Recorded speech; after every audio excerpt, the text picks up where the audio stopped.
Hey guys, welcome to Coffee with Megan, where I chat to people in the fashion industry who are using their platform for good. Today I'm going to talk to jewelry designer Ali Grace and all about why she uses the materials she does, how she makes sure they're sustainable and ethically sourced. Hope you enjoy. Hey Ali. Hey Megan, how are you? Good. Where are you currently hiding out the lockdown situation? I am currently in Newport Beach, California, so I'm far from New York right now. Yeah. Oh, Yeah. not so bad. It's much better. Yeah, same here in Cape Town. Very happy to be out of New York for now. Tell us a little bit about where you grew up and actually how you ended up in New York City in the first place. So I'm originally from Newport Beach, California, and I grew up here and then I moved to New York after I went to college. And so as a little girl, I always loved New York and was drawn to the magical qualities of the city, and I knew I wanted to move there. So I went in 2012 and have been living there ever since and loving it. So that's why I miss it so much right now. I know, me too.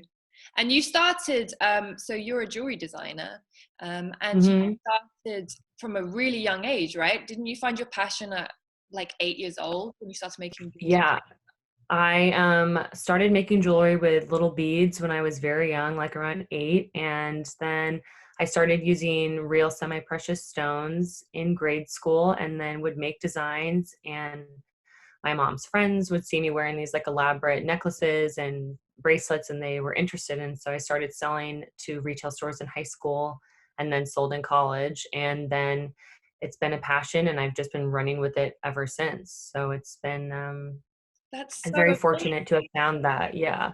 Do you remember Yeah. how it was you found that passion, or was it literally just playing around and you were just really interested in that? Or was there any?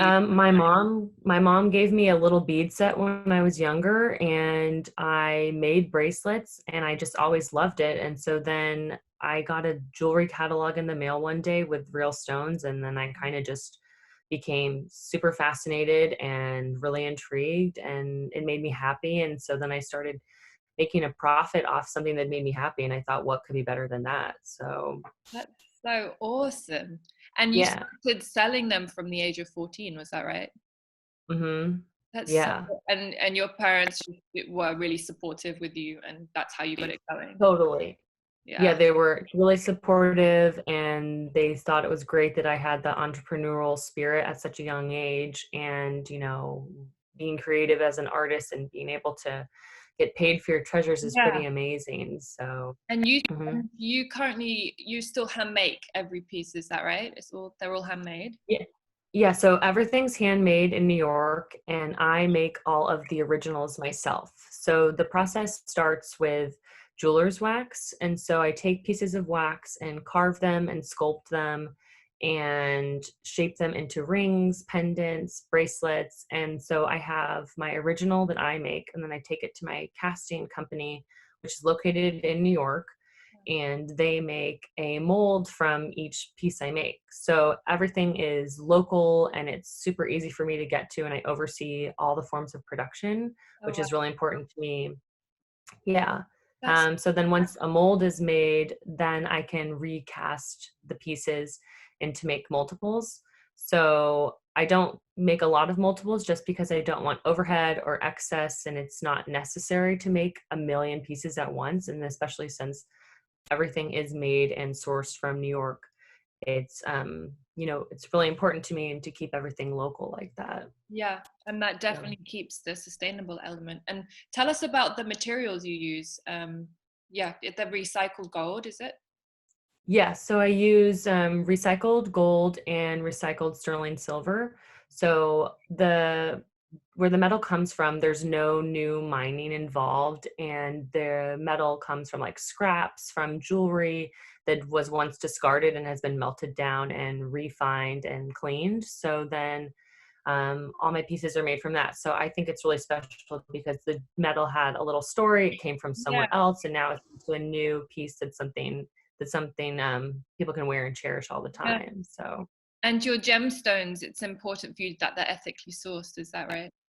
yeah, for sure. Those are all ethically sourced, and The family that I work with who supplies my stones, they've been in the business for 17 generations. So they've been supplying stones for over 600 years. It's pretty crazy. And Yeah. what does exactly like ethically sourced gemstones, what does that kind of mean for people who may not know? So there's no new mining for these stones. So especially in areas where there's, precious rainforests or precious mountains or just different wonderful things from the earth that just shouldn't be ruined anymore. And so there's no new destruction, you could say, cause for sourcing these stones. And why And they're was all the employees are fair trade and like paid properly. And so there's no like blood diamonds, if you will. Everything is like everybody who's involved with the whole process is being paid appropriately and done in a very safe, ethical manner. Yeah. Was that super important to you? Because obviously it's an industry that isn't always known for being so ethical in the way that things are mined and not always the most sustainable industry. Was it important to you to make sure that this was something you combated? Yeah, for sure. I mean, I wouldn't be able to be doing what I'm doing with a like a clear conscience if I Yeah. knew the stones were being mined and people were getting hurt, or if Yeah. the world was being more, destroyed more than it already is by, because I love to create beautiful things and I like to hope that everything that I use, all my materials come from, beautiful places as well. Yeah. And was it something you learned along the way, or was it from the start you just knew these materials were the, because I'm sure like all of us, when you're starting a business, you can kind of not be as aware at the start and then you learn along the way. Or did you start? Um, it was something knew was important to me. I don't think thought at the beginning knew how important it was to me and like what it holds and, what is considered one of the like pillars of my brand with Yeah. sustainability. So I took some time to research exactly where I was sourcing the stones. So I would, in New York, in Midtown, in the Diamond District, kind of meeting with different suppliers, researching stones and seeing where they get their materials from. And so some people are upfront about it, other people are not. And I, Yeah. found people who had the proper paperwork and came from good backgrounds in the jewelry industry, so I felt safe and I could trust these people for the materials I was going to be getting from them. Yeah.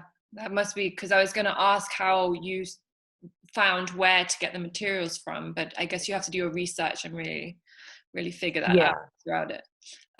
Is there any brands out there that you really look at, whether in the jewelry industry or anything, and then you're just like aesthetically and what they stand for, you're kind of like, you feel like they're doing it right? Yeah, I know a lot of brands are working really hard right now at this because I feel like sustainability is such a hot topic. I mean, I don't think it's a trend, but I think since more people are more conscious about it, it's great. So I know Stella McCartney is a designer who has been, at the forefront of this and been doing this for a long time. So while she's fashion, she definitely, is very aware of where she's sourcing her fabrics or materials, and she doesn't use leather either. So it's just it's great to see that she's such a top Yeah. designer and taking a really strong stand on this matter. Yeah, she's always been a someone I admire in the industry of how she does it and keeps, Mhm. like, Heidi made a good point when I spoke to her the other day. She was like, your product needs to still be amazing. Like, you For can't sure. have that message without, and that's what Stella does really well. Like, her designs, you want to wear them. You don't even, some people don't even know that she is Yeah, so they don't. sustainable, and until they hear it and they're like, oh, they had never Yeah. thought of that. So I love that she's Yeah. keeping it cool. And is there any products, like sustainable wise, that you kind of just can't live without and it becomes part of your life every day, you live with, you use? Well, being in New York and running around all the time, I make sure I have like a reusable water bottle and a canvas tote bag. I mean, I don't, they have the ban on the plastic bags, which I think is amazing. So good. So it's Finally. great to be able to finally, yeah. Mm. So it's great to be able to reuse something and it's not even that big of a deal. Like you just kind Yeah. of throw it into a bigger bag and just carry on with your day. You don't even have to think twice about it, which is great. Yeah. So Same. And in business wise, is there maybe there's some young people, like you started so young and you're a young business owner still. Is there any advice you would give to someone who has a passion and they kind of just don't know how to make it happen? I would say that if you have a passion and want to turn it into a business, you have to have your whole heart in it at first. Like you have to put your blood, sweat, and tears into it and realize that, things are going to be hard at times, but things are going to be amazing at times. And if you can roll with the punches of the ups and the downs, I think then you'll have it. Yeah. And then if you admire somebody who may be in the field you want to expand your business into, try to reach out to them, try to get tidbits and pointers. And a lot of people are very helpful and they want to give you advice. Yeah. and That's something and I've I think recently realized is just asking. I think that can be scary sometimes. People don't think Mhm. someone would reply, but every time you reach out, people are really excited to help and give wisdom and support, I find. Yeah, it's great. And I think now, especially that the state that the whole world is in right now, people are trying to come together more now than ever. So if you have a question about something you may have been wanting to try, why not reach out to somebody who's an expert in that field? Yeah, it's the perfect time. I see a lot of people Mhm. getting creative and I think it's really awesome. It's one positive coming out of this time. Tell everyone where they can find you, where they can find your jewelry, and yeah. Yes, so my jewelry is Allie Grace Jewelry, and my website is alliegracejewelry.com, and I have an Instagram that's at Allie Grace. Awesome. Thank you, Ali. Bye, Megan. See you soon. See you soon.